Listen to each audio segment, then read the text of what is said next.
Jeeva cinema பார்வையாளர்களுக்கு வணக்கம். இன்றைய நேர்காணலில் திரை ஆய்வாளர் மற்றும் தயாரிப்பாளர் பாலாஜி பிரபு அவர்கள். சார் வணக்கம். சார் வணக்கம். சார், எஸ்ஏசி உங்களுக்கு ரொம்ப குடும்பத்துக்கு நெருக்கமானவர். உங்கள் அப்பா காலத்துலேருந்து உங்களோட நெருங்கி பழகினவர்.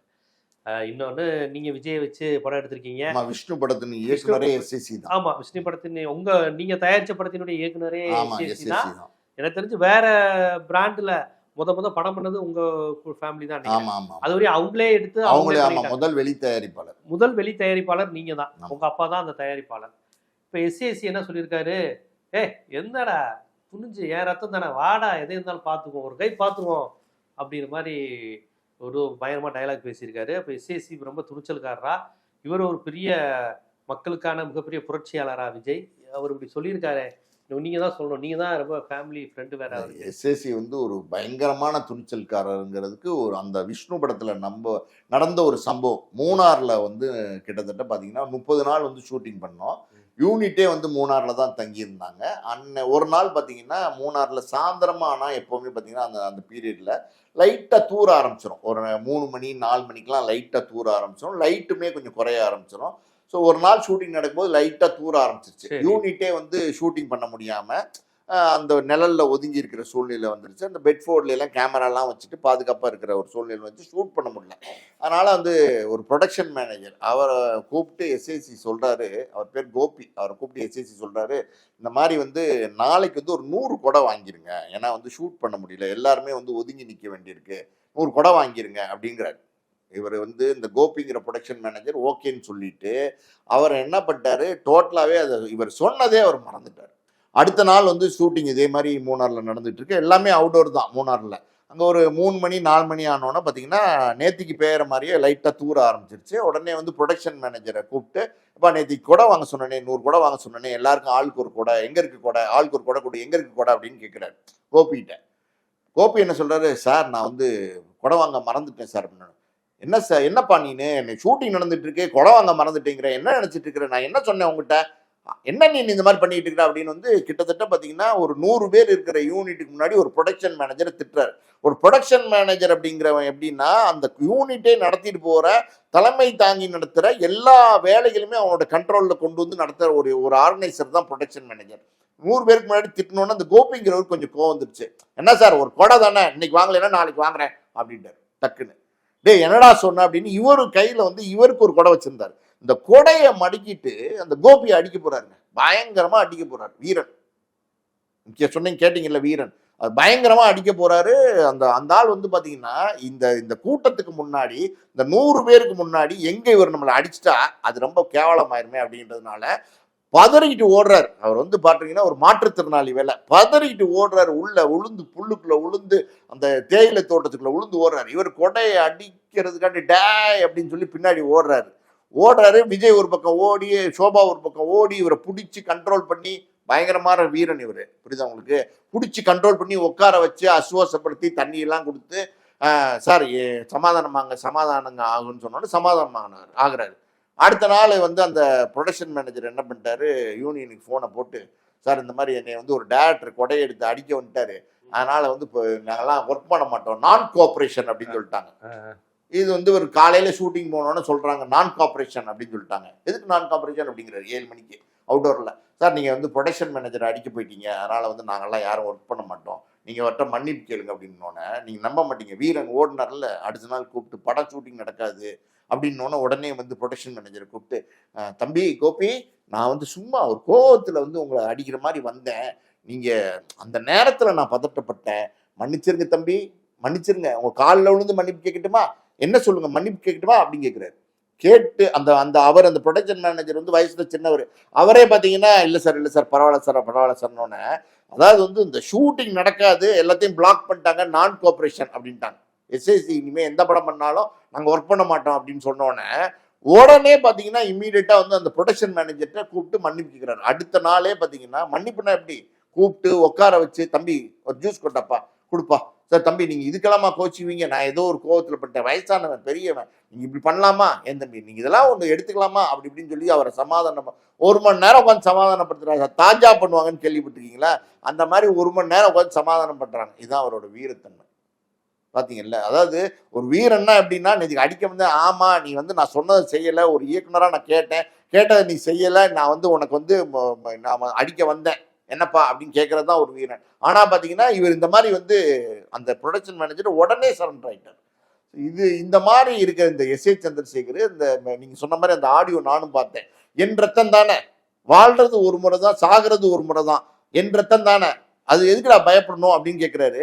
இவர் என்ன பண்ணியிருக்கிறார்? இவர் ஏதாவது சாதனை பண்ணியிருக்காரா? இவர் என்ன ஒரு போர் வீரரா?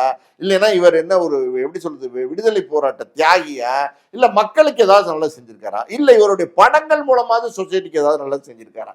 இது வரைக்கும் எஸ்.ஏ. சந்திரசேகரை பொறுத்த வரைக்கும் சினிமா அப்படிங்கிற மீடியாவை எக்ஸ்ப்ளாய்ட் பண்ணி, அதாவது முழுக்க முழுக்க அதுல எப்படி சம்பாதிக்கலாம், எப்படி படம் எடுத்தா அந்த படத்தை வந்து காசா மாத்தலாம், லாபமா மாத்தலாம், எப்படி நம்ம வீட்டு லாக்கர்ல வந்து பணத்தை கொண்டு போய் வைக்கலாம், நகையை கொண்டு போய் வைக்கலாம், இப்படிங்கிற ஒரு எண்ணம், குறுகிய எண்ணம் இருக்கு பாத்தீங்களா, இந்த குறுகிய எண்ணத்தோட தான் படம் எடுத்தவர் எஸ்.ஏ. சந்திரசேகர். இன்னைக்கு வந்து தன்மானம் வீரன் பேசுறதுலாம் உண்மை கிடையாது சார். நான் தான் நேர பார்த்த சம்பவத்தை சொல்றேன்னு சார். இது அதாவது தன்னை விட வலிமை குறைந்தவன் தெரிஞ்சவன அவன் அடிக்க போறது இது வீரன். ஆமா, தனக்கு சமமானவங்களை பார்த்தா பம்புறது. அப்புறம் வலிமை குறைந்தவன் நினைக்கிறோம், ஆனா அவன் கையில ஒரு யூனியன் இருக்குன்னு தெரிஞ்சோன்னா பம்புறது. இதான் வீரம்.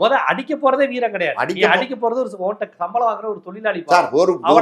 ஒரு சம்பளம் வாங்குற தொழிலாளி அவர் அந்த தொழிலாளி ப்ரொடக்ஷன் மேனேஜர் அவர் தான் சார் எல்லாமே ஆர்கனைஸ் பண்ணணும். ஒரு ஆர்டிஸ்டுக்கு டைம் சொல்லணும், கால் ஷீட்டுக்கு வர சொல்லணும், கார் அனுப்பணும், பெட்ரோல் போட்டியா, டீசல் போட்டியா, எங்க போன, ஏது போன, சாப்பாடு வந்துருச்சா, டிஃபன் வந்துருச்சா, எல்லாமே ஆர்கனைஸ் பண்ற முக்கியமான பொருட்கள் இருக்கிறவன் தான் ப்ரொடக்ஷன் மேனேஜர். இன்னும் சொல்ல போனா ப்ரொடியூசருக்கு அடுத்தபடியா வந்து அந்த படத்தை வந்து நடத்தி கொடுக்குறவன், செயல் வீரனா இருக்கிறவன் தான் ஒரு ப்ரொடக்ஷன் மேனேஜர். அவனை வந்து கொடையில அடிக்க போற அப்படின்னா அது ஒரு மாற்றுத்திறனாளி வேற. அவனை அடிக்க போற, அந்த ஊட்டி மலை காட்டுக்குள்ள அடிக்க போற, மூணாறுல அப்படின்னா அப்புறம் அது என்ன மாதிரியான மனநிலை? அது வந்து ஒரு வீரன் கழகா? சரி, ஒரு யூனியன் பின்னாடி இருக்கணும்னு உடனே சரண்டர் அடிறீங்களே, உடனே எதுக்கு சரண்டர் அடிறீங்க? இல்லப்பா நான் பண்ணது தப்பு தான், ஆனா வந்து நான் சரண்டர்லாம் அறைய முடியாதுன்னு சொல்லி ஒரு மணி நேரமாவது போராட்டமாவது பண்ணலாம்ல. எதுவுமே இல்லைங்க. உடனே கூப்பிட்டு உட்கார வச்சு, தம்பி கோபி நடந்து போச்சு, என்னப்பா இதுக்கெல்லாமா கோச்சிப்பாங்க, எப்பா நான் என்னப்பா அப்படிங்கிற மாதிரி சமாதானப்படுத்துறேன். இது எங்கேயாவது பார்த்துருக்கீங்களா? இந்த வீரன் தான் இன்னைக்கு பேசுறாரு, என் ரத்தம், வாழ்றது ஒரு முறை, சாகிறது ஒரு முறை, டேய் என்னடா உனக்கு பயம் அப்படிங்கிறாரு. இந்த மாதிரி இது வந்து நேரடியாவே நான் பார்த்துருக்கேன். இது மட்டும் இல்லை சார், எங்க போனாலும் பாத்தீங்கன்னா எஸ்.ஏ. சந்திரசேகரை பொறுத்த வரைக்கும் இந்த குரல் வந்து ஒரு உயர்த்தி பேசுவார், முரட்டுத்தனமா அப்படி பேசுவார். பதிலுக்கு வந்து என்ன அப்படின்னு கேட்டீங்கன்னு வச்சுங்க, அது நான் அந்த மீனிங்ல சொல்ல, அந்த மீனிங் நீங்க எடுத்துட்டீங்களா அப்படிங்கிற மாதிரி டக்குன்னு ட்விஸ்ட் பண்ணி மாத்திடுவார். அதாவது சமய சந்தர்ப்பத்துக்கு ஏற்ற மாதிரி பல்ட்டி அடிப்பாங்கல்ல, சந்தர்ப்பவாதின்னு சொல்லுவாங்கல்ல, அந்த மாதிரி பல்ட்டி அடிக்கிற ஒரு சந்தர்ப்பவாதி இன்னைக்கு விஜயகாந்தை வந்து பயன்படுத்தி அவருடைய பையன் செந்தூரபாண்டி படத்துல அவர் பையனுக்கு இப்ப வந்து முக்கியமான கதாபாத்திரத்துல ஒரு கேமியோ ரோல்ல நடிக்க வச்சு அவரை வந்து பயன்படுத்திட்டு அவரை வந்து கண்டுக்கவே இல்லை. இவங்கெல்லாம் வந்து குடும்பத்துல யாருமே அவங்கள கண்டுக்கல. இது சார் நான் சொல்ற இந்த விஷயங்கள் பிரேமலதா விஜயகாந்த் கிட்ட கேட்டீங்கன்னா சொல்லியும் அவங்க குடும்பமே கொதிச்சு போயிருக்காங்க. அவங்க என்னன்னா இதெல்லாம் வெளில வந்து பேச வேண்டாம், பொது வழியில பேச வேண்டாம் அப்படின்னு நாகரிகம் கருதி விஜயகாந்த், பிரேமலதா விஜயகாந்த் எல்லாம் சும்மா இருக்காங்க. இப்ப பாத்தீங்கல்ல இந்த கரூர் சம்பவத்துல எல்லாம் எப்படி போட்டு வறுத்தெடுக்கிறாங்க பாத்தீங்களா, விஜய ஓப்பனா பேச ஆரம்பிச்சிட்டாங்க. காரணம் என்னன்னா, நீங்க வந்து இது வரைக்கும் உங்க அண்ணன்னு நீ கிளைம் பண்ணிக்கவே இல்லை, இன்னைக்கு மதுரை மாநாட்டில் போய் எங்க அண்ணங்கிறீங்க. இன்னொரு பக்கம் பாத்தீங்கன்னா எஸ்.ஏ. சந்திரசேகருடைய ஒய்ஃப் விஜயோட அம்மா சோபா சந்திரசேகர் இருக்காங்கல்ல, அவங்க கூட பிறந்த ஒரு தம்பியோ அண்ணன்னு நினைக்கிறேன். அவர் வந்து பாத்தீங்கன்னா பாடகர் எஸ்என் மோகனுக்கு பல படங்களுக்கு டப்பிங் வந்து குரல்ல வந்து முதல் சீன்ல எல்லாம் பாடிட்டு வருவாரு, எல்லாத்துலயும் பாடிட்டு வருவாரு. எல்லா விதத்திலயும் வந்து மச்சனை வந்து விஷ்ணு படம் எடுக்கும் போதெல்லாம் பாத்தீங்கன்னா படப்பிடிப்பு ஃபுல்லா அவர் கூட இருப்பார். அதாவது நம்ம மருமகன் நடிக்கிறான், யார் விஜய், ஏன்னா தங்கச்சி பையன் நினைக்கிறேன், அக்கா பையனும் சரியா தெரியல, மருமகன் நடிக்கிறான், அவனுக்கு நம்ம கூட இருந்து சப்போர்ட் பண்ணணும், கூடவே இருந்து எல்லா வேலைகளையும் வந்து எஸ்.ஏ. சந்திரசேகர் பார்த்து கொடுத்து விஜயை வந்து பொத்தி வந்து தாய் மாமன் வந்து பார்த்துக்கிட்டாரு. விஷ்ணு படத்துல ஒரு பாட்டு கூட பாடி கொடுத்தாரு, ஃப்ரீயா பாடி கொடுத்தாரு, ஏதோ ஒரு பாட்டு. இப்படி இல்ல அது அம்மாவும் மகனும் சேர்ந்து பாடின பாட்டு. ஒரு ஆண் குரல் வந்து விஜய், பெண் குரல் வந்து சோபா சந்திரசேகர். அது வேற, ஏதோ ஒரு பாட்டு பாடினார். எனக்கு ஹம்மான்னு ஒரு பாட்டு பாடினான்னு நினைக்கிறேன், நீ சின்ன பொண்ணு அப்படின்னு ஒரு பாட்டு. எதுக்கு சொல்றேன்னா, இப்படி இருக்கிற எஸ்.ஏ. சுரேந்தர் அவர் வந்து பாத்தீங்கன்னா இந்த பழைய மொபட் பாத்திருக்கீங்களா சார்? 35-30 வருஷத்துக்கு முன்னாடி மொபட் இருக்குல்ல, அந்த மொபட்ல இன்னைக்கு போயிட்டு வந்துட்டு இருக்காரு. இதுதான் உண்மை. எஸ்என் சுரேந்திர வந்து இவங்க வளர வளர வந்து கத்திரிச்சு வெளியில அனுப்பிச்சிட்டாங்க. இன்னைக்கு வரைக்கும் அவரை நெருங்க விடல. இன்னைக்கு வரைக்கும் அவர் அப்பாக்கே வீட்டுக்குள்ள அனுமதி இல்லைன்னும் போது மாமனுக்கு உண்டா? அவருடைய பையன் அந்த அன்னியன் படத்துல வந்து விக்ரம்க்கு சின்ன விக்ரமா நடிச்சிருப்பாரு அந்த பையன். ஆமா. அந்த பையனை வந்து எப்படியாவது ஒரு ஹீரோவா ப்ரொமோட் பண்ணணும், எப்படியாவது வந்து தன்னுடைய பையனை வந்து ஒரு பெரிய கதாநாயகன் ஆகணும்னு பெரிய போராட்டம் பண்ணிட்டு இருக்காரு எஸ்என் சுரேந்தர். அவரு எப்படின்னா சார், அவரு வந்து வாழ்வாதாரமும் வந்து அவ்வளவு பெருசா இல்லை. பெருசா டப்பிங் பண்ணாரு, பின்னணி குரல் பாடினாரு, எல்லாம் இருந்து கூட இவங்க பெரிய அளவுக்கு வளர்ந்ததுக்கு அப்புறம் தாய் மாமனுக்கே ஒன்றும் பண்ணல. இவர் வந்து தன்னுடைய தாயோட பிறந்த சகோதரன் தாய் மாமா எஸ்என் சுரேந்தர். இன்னொரு பக்கம் பாத்தீங்கன்னா எனக்கு தெரிஞ்சு சுந்தர், அவரும் பாத்தீங்கன்னா இன்னொரு தம்பி சோபாக்கு. ஸோ இந்த தாய் மாமாக்களே வந்து இவர் வந்து கண்டுக்கவே இல்லை. இந்த தாய் மாமாக்கே இவர் வந்து நல்லது கெட்டதுக்கு போறது இல்லை. ஆனா மதுரை மாநாட்டில் போய் பேசுறாரு, நான் தாய் மாமன் பேசினார்ல, சொந்த தாய்மாவனே சொந்த தாய் மாமன் எங்க இருக்கான்? தெருவுல இருக்காரு. எங்க இருக்காரு? தெருவுல இருக்காரு. நீங்க போங்க அந்த வடபழனி, அந்த கோடம்பாக்கம், அந்த சாலிகிராம ரோட்ல வந்து நீங்க அவரை பார்க்கலாம். வேதனையில கொப்பிடிச்சிட்டு இருக்காரு. அதாவது வந்து வேதனை துன்பம், அதாவது உச்சத்துல இருக்காரு, அந்த கோவத்தின் உச்சத்துல இருக்காரு. சொந்த தாய் மாமான தெருவுல விட்டுட்டு எல்லாருக்கும் ஒரு தாய் மாமன். எப்படி? நான் தாய் மாமன். சரி, தாய் மாமன் தான். உங்க சொந்த தாய் மாமன் எங்கன்னு கேட்டா அதுக்கு பதில் கிடையாது. சரி, ஓகே, உங்க சொந்த தாய் மாமனை தான் நீங்க தெருவுல விட்டீங்க. ஒரு தாய் மாமனா இருக்கிறவன் கரூர்ல இது மாதிரி ஒரு பிரச்சனை ஆனதுக்கு அப்புறம் 41 பேர் செத்ததுக்கு அப்புறம் துண்டக்காடா துணியக்காடான்னு எஸ்கேப் ஆகி 1.5 மணி நேரத்துல நீலாங்கரை வீட்டு பங்களாக்குள்ள வந்து பூட்டிக்கு போனா ஒரு தாய் மாமன் போவானா? நான் கேட்கிறேன் சார், எந்த தாய் மாமன் சார் போவான்? ஒரு தாய் மாமன் ஏதாவது வந்து அக்கா பசங்களுக்கு தங்கச்சி பசங்களுக்கு பிரச்சனைனா கூடவே நிற்பான். ஏன்னா அவன் வந்து தோல்ல போட்டு வளர்த்திருப்பான், குழந்தையா இருந்திருப்பான், தோல்ல போட்டு வளர்த்திருப்பான். அந்த மாதிரி வளர்த்த பாசத்துல கூடவே நிற்பான். நீங்க தாய் மாமன் வந்து வார்த்தையால சொன்ன போதுமா? தாய் மாமங்கிற வார்த்தை மட்டும் போதுமா? அதுக்கான செயல் வீரனா நீங்க இருக்க வேண்டாமா? எஸ்ஐ சந்திரசேகர் தான் சார் வந்து முதல் குற்றவாளி. நான் என்ன தெரியுமா சொல்றேன், ஒரு நடிகனா நீங்க ஆக்கணும்னு ஆசைப்பட்டீங்க. அதுக்கு என்னென்ன ட்ரிக் இருக்கோ எல்லா வேலையும் பண்ணீங்க. ஆரம்பத்துல வந்தவங்ககிட்ட எல்லாம் அட்வான்ஸ் வாங்கி போட்டீங்க, வந்தவங்ககிட்ட எல்லாம் படம் நடிச்சீங்க. இந்த ஆரம்பத்துல வந்து விஜய்க்கு முகவரி கொடுத்து விஜய் வச்சு படம் எடுத்த 4 முக்கியமான தயாரிப்பாளர் இருக்காங்க. ஒருத்தர் வந்து நாங்க, அதாவது ஆஸ்கார் மூவி சார்பா ஒரு விஷ்ணு படம் எடுத்தோம். அதுக்கப்புறம் பாத்தீங்கன்னா ராஜாவின் பார்வையிலேன்னு வந்து சவுந்தர்னு ஒரு தயாரிப்பாளர், அவர் வந்து இம்மீடியட்டா நாங்க எடுத்துக்கிட்டு இருக்க அதே சமகாலத்துல எடுத்தாரு. அதுக்கப்புறம் எம்ஆர்னு ஒரு தயாரிப்பாளர் இருக்காரு, அவர் வந்து நாங்க எடுத்துக்கிட்டு இருக்க அதே சமயத்துல வந்து படம் எடுத்தாரு. அதுக்கப்புறம் பாத்தீங்கன்னா நம்பிராஜன் ஒருத்தர் இருக்காரு, அவர் வந்து சந்திரலேகான்னு ஒரு படம் எடுத்தாரு. இந்த 4 பேர் ஒரு பாட்டு நல்லா இருக்குமே, அல்லா அல்லா. ஆமா ஆமா, உன் ஆணைப்படி, அல்லா உன் ஆணைப்படி, விஜயகுமார் பொண்ணு முதல் படம் தான். இந்த 4 தயாரிப்பாளர்கள் தான் விஜய்க்கு முதல்ல விலாசம் கொடுத்தவங்க. இந்த 4 தயாரிப்பாளர்கள் தான் விஜய்க்கு முதல்ல விசிட்டிங் கார்டா இருந்தவங்க. அதுக்கப்புறம் தான் அடுத்தடுத்த தயாரிப்பாளர்கள் வந்தாங்க. விஜய்க்கு வந்து வியாபாரம் ஆகுது. விஜய் வந்து ஒரு நடிகனா மாறினதுக்கு அப்புறம் தான் மற்றவங்க எல்லாம் வந்தாங்க. வசந்தவாசல் எம்ஆர்ங்கிற தயாரிப்பாளர், விஷ்ணு படத்தினுடைய தயாரிப்பாளர் நானு, ராஜாவின் பார்வையினுடைய தயாரிப்பாளர் சவுந்தர். அதே மாதிரி பாத்தீங்கன்னா சந்திரலேகான்ற பட தயாரிப்பாளர் நம்பிராஜன், அஜித் விஜய் 2 பேரும் சேர்ந்து நடிச்ச அந்த ராஜாவின் பார்வை. ஆமா, அந்த படம் இது வரைக்கும் அதாவது வந்து கமல் ரஜினி எல்லாம் வந்து கிட்டத்தட்ட அவங்களே ஒரு 30 படத்துக்கு 20 படத்துக்கு மேல சேர்ந்து நடிச்சிருக்காங்க ஆரம்பத்துல. ஆனா அஜித்தும் விஜயும் சேர்ந்து நடிச்சிருக்காங்களா அப்படின்னா அந்த ராஜாவின் பார்வை சினிமால அந்த படம் ரெக்கார்ட். அப்ப அந்த அஜித்துக்கு நடந்த துன்பங்கள் வேதனைகள்லாம் இருக்கு பார்த்தீங்களா, அதெல்லாம் சொல்லவே முடியாது. அவர் அஜித் நெருங்கிய வட்டாரத்தில் உள்ளவங்க கிட்ட அவ்வளவு வேதனைப்பட்டிருக்காரு. அதாவது வந்து என்ன சொல்லி கூட்டிட்டு வந்திருக்காங்க அப்படின்னா, 2 பேரும் சமமான நடிகர்கள், 2 ஹீரோ அப்படிங்கிற மாதிரி கூட்டிட்டு வந்து அஜித்தை டோட்டலா டம்மி பண்ணி அஜித்தோட கேரக்டரே ஒண்ணுமே இல்லாம பண்ணி சின்னதா குட்டியுண்டா கேமியோ மாதிரி வந்து அஜித்தை கொண்டு வந்து அஜித்தை யூஸ் பண்ணிக்கிட்டு பயன்படுத்தினாங்க. அது காரணம் என்ன தெரியுமா? எஸ்ஏ சந்திரசேகர் எல்லாத்துலயுமே தன்னுடைய சூழ்ச்சமத்தை காட்டுவார். அதாவது வந்து என் பையன் தான் ஹீரோ, பார்த்துங்க அஜித் வந்து அப்படி வந்து அஜித் வந்து மட்டம் தட்டினாங்க. அஜித்தை வந்து அந்த ஷூட்டிங் ஸ்பாட்ல கேவலப்படுத்தினாங்க. அந்த அஜித்துக்கு உரிய மரியாதை இந்த படத்துல கொடுக்கல.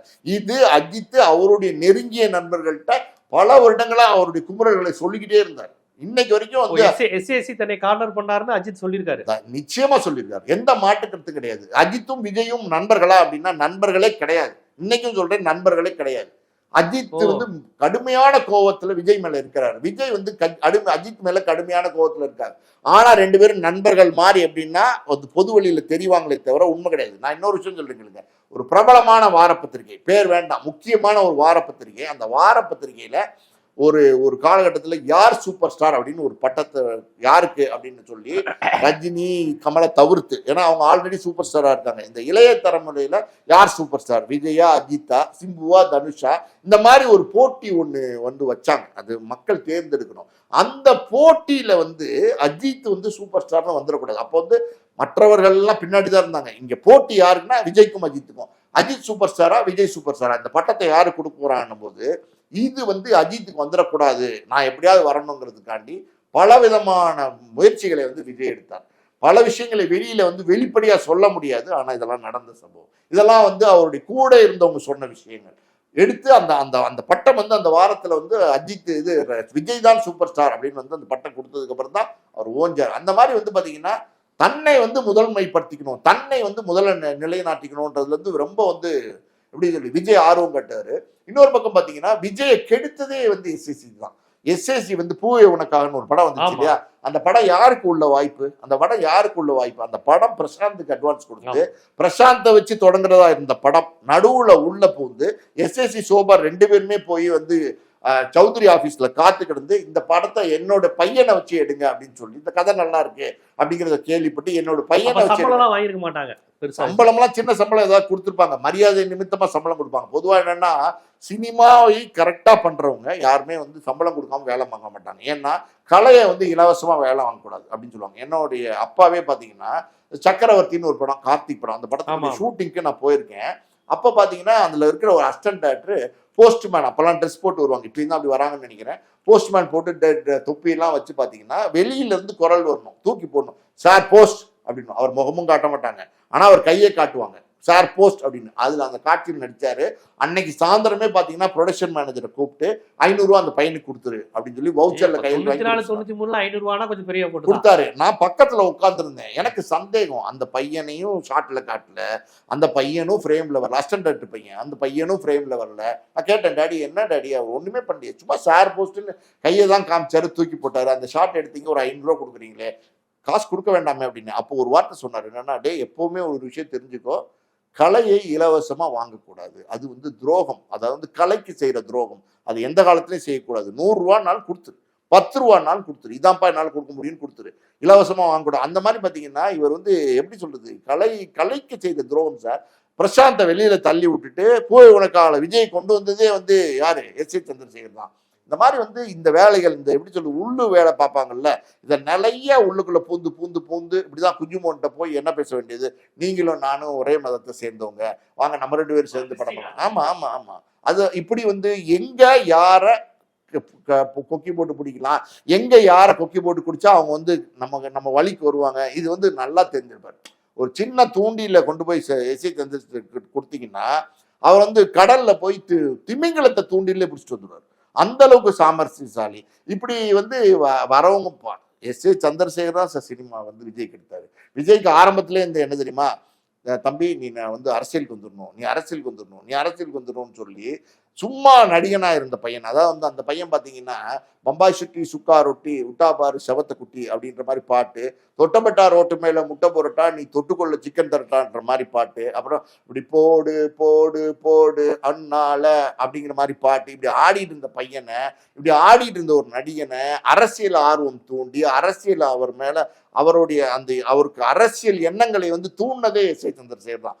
முதல்ல தப்பு சொல்லணும்னா எஸ்.ஏ. சந்திரசேகர் தான் சொல்லணும், தப்பு செய்யணும். உங்க மகன் தான் இல்லைன்னு சொல்லல, உங்க மகனை நீங்க நாட்டுக்கு ராஜாவாக்கி பார்க்கணும்னு ஆசைப்படுறது தப்பு கிடையாது. ஆனா அதுக்கான தகுதியோட தானே நீங்க ஆசைப்படணும். தகுதி இல்லாத கொண்டு போய் நீங்க ராஜாவாக்கி பார்க்கணும்னு ஆசைப்பட்டா தப்பு தானே. நீங்க 41 அப்பாவி உயிர்ல இப்போ அப்பாவி உயிர் அரசியல் சார், விஜய்க்கு அரசியல் தெரியாம அரசியல் பண்ண வந்ததுனால அந்த கரூர் சம்பவமே நடந்துச்சு, இந்த 41 உயிரிழப்பே நடந்துச்சு. இப்படி அதாவது சோபாவுடைய உறவினர்கள் இருக்காங்கல்ல, அவங்க யாரையுமே பக்கத்துல வர விட்டதில்லை. கிராமத்துல சொல்லுவாங்க அண்ட விட்டது இல்லைன்னு சொல்லுவாங்க, அந்த மாதிரி யாரையுமே பக்கத்துல நெருங்க விட்டதில்லை, இன்னைக்கும் நெருங்க விடல. சோபாவுடைய தங்கச்சின்னு நினைக்கிறேன், இல்ல அக்கான்னு நினைக்கிறேன், அந்த அக்கா தங்கச்சி முறை சரியா தெரியல, அவங்க ஷீலா அவங்க பேரு, அவங்களோட பையன் தான் இந்த விக்ராந்த் எவ்வளவு தவிக்கிறான் தெரியுமா அந்த பையன் நடிகனா வர்றதுக்கு. ஒரு நடிகனா வளர்த்து உள்ளவங்க சார் யாரையுமே வளர்த்து விடல. ஒரு நடிகனா வர்றது, ஒரு பிரபலமான நடிகனா வர்றது, ஒரு ஸ்டாரா மாறுறதெல்லாம் வந்து அவங்கவுங்க திறமையை பொறுத்து தான். மக்கள் அவங்களோட கனெக்ட் ஆனான்னா, மக்களுக்கு பிடிச்ச நாயகனானா வந்து நீங்க வந்து பிரபலமா வரலாம். ஆனா வந்து ஒரு உதவி செய்யலாம்ல. அந்த குடும்பம் வந்து தத்தளிக்குது, அந்த பையனுக்கு ஏதாவது சப்போர்ட் பண்ணலாம். நான் நடிக்கிற படத்துல இல்லாட்டே இந்த ரோல்ல நடி, அந்த ரோல்ல நடி, இதுல நடி, அதுல நடின்னு சப்போர்ட் பண்ணலாம்ல.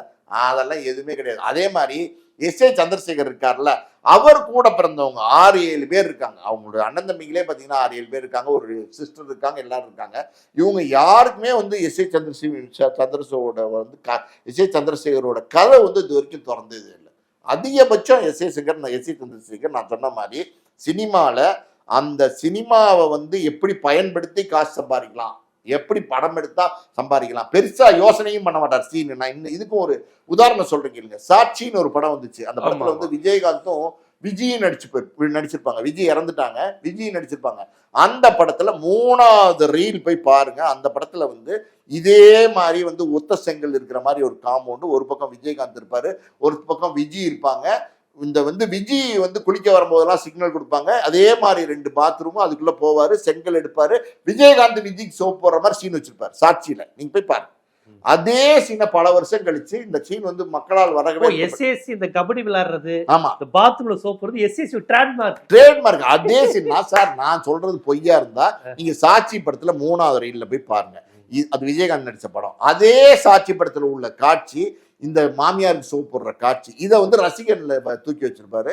அது 3வது ரீல்ல வந்துச்சு. இது ஒரு 4வது ரீல்ல வைக்கலான்னு கூட யோசிக்க மாட்டார். அதே 3வது ரீல்ல வச்சு அதே மாதிரி செங்கல் எடுத்து சோப் போடுற மாதிரி காட்சிகள்லாம் வச்சு படம் எடுப்பார். பெருசா கற்பனை வளமோ கற்பனை திறனோ ஏதோ ஒரு பெரிய வந்து கிரியேட்டரோ ஒரு பெரிய டெக்னீஷியனோ ஒண்ணுமே கிடையாது. எல் ஃபிளாட்னு சொல்லுவாங்க. எல் ஃபிளாட்னா இப்படி வந்து மொத்தமா வைக்கிறது கேமராவை. அந்த கேமராக்கு என்ன வேலை, அந்த கேமரா வச்சு என்னென்ன எடுக்கலாம், அந்த கேமராவை எப்படி யூஸ் பண்ணலாம். மூவிங்கிறது எப்படின்னா மூவ்மெண்ட் இருந்துகிட்டே இருக்கணும். ஒன்று கேமரா மூவ் ஆகணும், இல்லை ஆர்டிஸ்ட் மூவ் ஆகணும். உங்களுக்கு வந்து மூவ்மெண்ட் கொடுத்துக்கிட்டே இருக்கணும். அந்த மாதிரியான எண்ணங்களே கிடையாது. ஃபிளாட்டா இருக்கும். அவர் படங்கள் போய் பாருங்களேன், அப்படியே ஃபிளாட்டா வச்சு ஒரு 30 நாள் எடுக்கணும், 40 நாள் எடுக்கணும், காசாக்கணும், கமர்ஷியல்.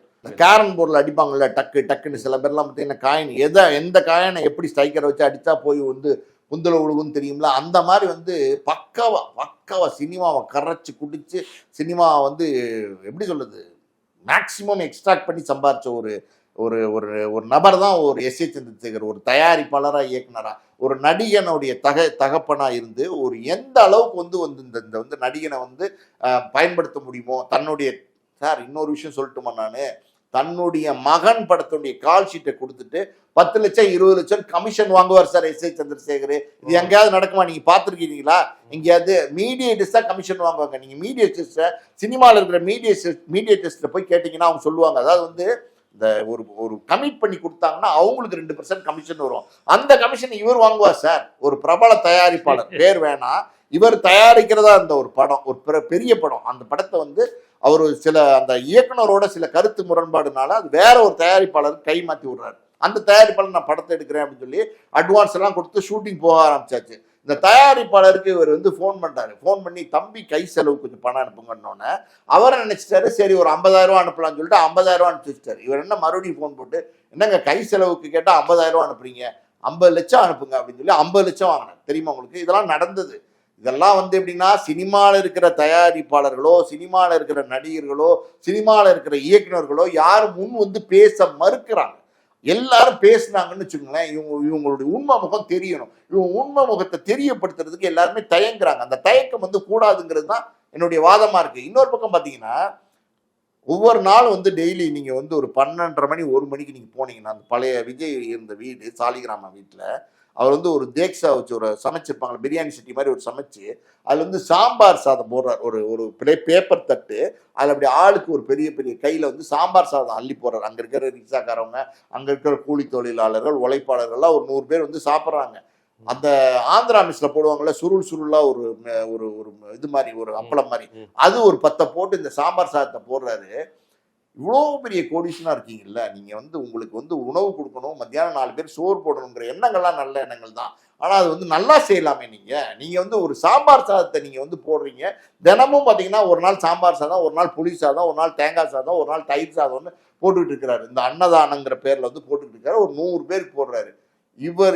இவர் பண்றதையும் விஜயகாந்த் பண்றதையும் நான் கம்பேர் பண்ணி சொல்றேன். விஜயகாந்த் பாத்தீங்கன்னா ரோகிணி லாட்ஜ்னு ஒரு லாட்ஜே எடுத்து அந்த அந்த அண்டர் கிரவுண்ட்ல 24 மணி நேரமும் சமையல் நடந்துட்டு இருக்கும் சார். எப்படி கறி, மீன், குழம்பு, கோழி எல்லாம் எடுத்து 24 மணி நேரம் சமைச்சு அங்கே வர அசிஸ்டன்ட் டைரக்டர், சினிமாவில் கஷ்டப்படுறவங்க, லைட்மேன், ப்ரொடக்ஷன் மேனேஜர், வேலை இல்லாதவங்க யார் வேணாலும் வந்து விஜயகாந்தனுடைய அந்த ரோகிணி லாட்ஜில் வந்து சாப்பாடு கிடைக்கும்னு போய் சாப்பிட்டு வருவாங்க. வயிறார சாப்பிட்டு வருவாங்க, விஜயகாந்தை வாழ்ந்துட்டு வருவாங்க. விஜயகாந்த் யூனிட்ல எல்லாருக்கும் ஒரே சாப்பாடு, நான் சாப்பிட்றேன் அதே சாப்பாடு எல்லாருக்கும் அப்படின்னு சமமா சாப்பாடு போட்டேன். இப்படி வந்து விஜயகாந்த் வந்து செஞ்சார். நீங்க வந்து ஒரு சாம்பார் சாதத்தை போடுறீங்க, நீங்க உள்ள போய் வந்து சிக்கன் பிரியாணியை லெக் பீஸ் வச்சு பிரிச்சு திங்கிறீங்க, மற்றவங்களுக்கு சாம்பார் சாதம் போடுறீங்க. காசு இல்லைன்னா பரவாயில்ல சார், காசு இல்லாத ஒருத்தன் சாம்பார் சாதம் போட்டு டெய்லி பண்றான்னா பரவாயில்ல, நம்ம விமர்சனம் பண்ணல, அவர் செய்யறதை விமர்சனம் பண்ணலாம். செய்யறதை வந்து நீங்க நல்லா செய்யுங்க, தாராளமா செய்யுங்க. ஏன் சார் அள்ளி கொடுத்துருக்கான் சார், கொட்டி கொடுத்துருக்கான் சார் உங்களுக்கு காசை கடவுள், எல்லாமே உங்களுக்கு கொடுத்துருக்கான் சார் கடவுள். அப்படி இருக்கும்போது நீங்க இந்த இந்த அந்த பணத்தை இந்த மக்கள் அந்த பணத்தை உங்களுக்கு யார் கொடுத்தது? நீங்க ஒரு இயக்குனர் தயாரிப்பாளர் இருந்ததுனால, உங்க மகன் ஒரு நடிகர் இருந்ததுனால, அந்த மக்கள் கொடுத்த காசு தானே இருக்கு. இந்த காசு மக்கள் கொடுத்த வாழ்க்கை தானே இந்த வாழ்க்கை, மக்கள் கொடுத்த வெளிச்சம் தானே இந்த வெளிச்சம். அந்த மக்களுக்கு நீங்க திருப்பி ஏதாவது செஞ்சிருக்கிறீங்களா சார்? ஏதாவது செஞ்சிருக்கிறீங்களா?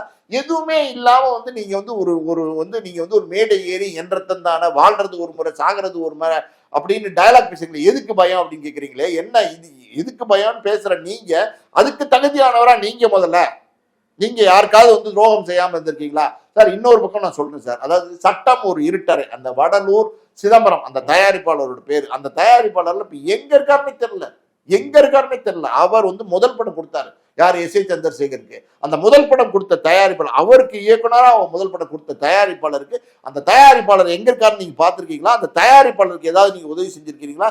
தேடி போய் ஹெல்ப் பண்ணிருக்கீங்களா சார்? இங்க வந்து என்ன தெரியுமா, அந்த கமெண்ட்ஸ்ல வந்து நிறைய பேர் போடுறாங்க, இது படம், இது பிசினஸ், உங்களுக்கு வச்சு படம் எடுத்தாங்க, அந்த தயாரிப்பாளர் நஷ்டப்பட்டாங்க, எதுக்கு கொடுக்கணும்னு. எதுக்கு சார்? நான் என்ன கேட்கிறேன்னா, நீங்க நஷ்டப்பட்ட எல்லா தயாரிப்பாளரையும் நீங்க கவனிக்க வேண்டாம். நீங்க ஆரம்பத்துல முதல்ல உங்களுக்கு விலைக்கேற்றி வச்ச ஒரு தயாரிப்பாளர் இருக்கும்போது, முதல் படம் கொடுத்த தயாரிப்பாளர் இருக்கும்போது, அந்த தயாரிப்பாளருக்கு நீங்க உதவி செய்யலாம்ல. சாட்சின்னு ஒரு படம் சார், அந்த படத்தை எடுத்தது யார் தெரியுமா சார்? PS வீரப்பான்னு ஒரு நடிகர் இருந்தார்ல, அவரோட பையன் ஹரிஹரன், PS ஹரிஹரன். PS வீரப்பா பெரிய பழம்பெரும் நடிகர். அவர் சாட்சிங்கிற படம் வந்து இந்த எஸ்.ஏ. சந்திரசேகர் வந்து டைரக்ட் பண்ணார், அவர் தான் தயாரிச்சார். இன்னும் 2 படங்கள் கூட பண்ணார், அவரோட பேனர்ல SSC பண்ணாரு. சோ இன்னைக்கு அந்த PS வீரப்பாவும் இல்ல. PS வீரோட பையன் என்ன தெரியுமா, ஹரிஹரன் என்ன தெரியுமா ஆனாரு? ஒரு 20 நாளைக்கு முன்னாடி ஒரு ஒரு ஒரு எப்படி சொல்றது, ஒரு வீடியோ, ஒரு காணொலி ஒன்று வருது யூடியூப்ல, யதார்த்தமா வருது. யாரு இவன் தெரியுமா அப்படின்னு போட்டு யதார்த்தமா வருது. என்னன்னு பார்த்தா பஸ் ஸ்டாண்ட்ல இறந்து கிடக்கிறார் சார். பஸ் ஸ்டாண்ட்ல அனாதையா இறந்து கிடக்கிறார். இவரை நீங்க பார்த்துருக்கிறீங்களா? இவர் நீங்க தேடி போயிருக்கிறீங்களா? இவருக்கு நீங்க உதவி செய்யணும்னு நினைச்சிருக்கிறீங்களா?